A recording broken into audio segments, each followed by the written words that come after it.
From the developers of Guns and Stories Bulletproof comes Boiling Steel, a fast-paced space adventure. They were nice enough to send us a copy to give it a try, so here's what I thought.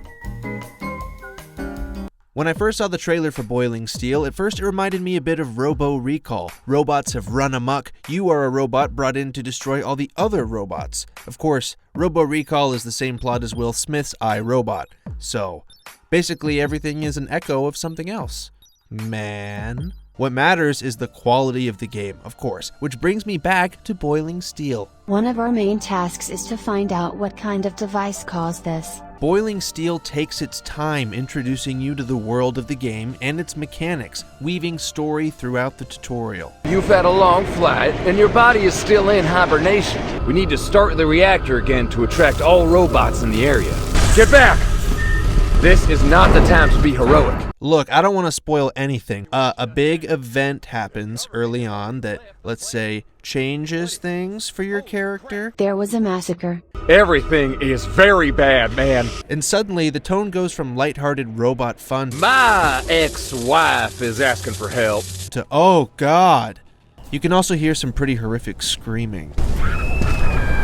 Even though you're a robot, the game has stakes. Back at your home base, you can actually check in on your human body, showing what's at stake if you fail. World building. Fighting robots is fast and frenetic. You utilize a weapon system that makes it feel unique to VR. Bringing your hands together, your weapon choices will appear as holograms. Then all you have to do is pull your hands apart to make your gun of choice materialize in front of you. You know, like in The Mask. A Tommy gun! This makes you feel like a robot assassin as you switch between long and short-range weapons for each scenario. It's very satisfying when you get surrounded and have to strategize in the moment. I did always feel like I was holding the laser cannon too low and constantly missing shots. Maybe I'm a dummy. The environments are impressive, and each level provides new alien lands where you can fight and explore, trying to find out who's responsible for this cataclysmic event. You move through each level by walking or using short bursts of energy called dashes that can be recharged and upgraded. Get to the point, Sprague! I did have a couple of issues. For how often the enemies are in your face, I wish I could melee some robots in the head. If you're out of dashes and your weapon is broken, it leaves you pretty vulnerable. It would be satisfying to bash them back before reloading.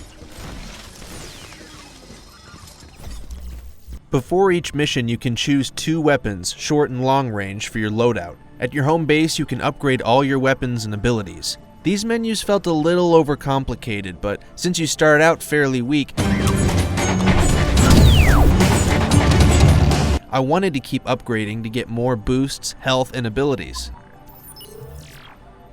Other than the frame rate dipping a couple of times, it was a very smooth experience. I love that we are getting more VR titles offering story and engaging gameplay. I'd highly recommend Boiling Steel, especially if you were tired of on-the-rails wave shooters. You've got to admit, we make a great team. It will be fun. I love its dark, funny tone, and its story kept me invested and pushing forward. I was only given the first half of the game to review, but the full campaign will run close to 8 hours.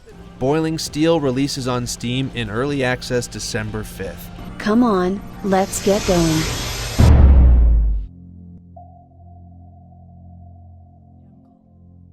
Thanks for watching. If you enjoyed this review, be sure to check out Choose Your Trash VR, where we dissect some of the worst games available on Steam VR. Or maybe watch some other review videos. Keep indulging yourself.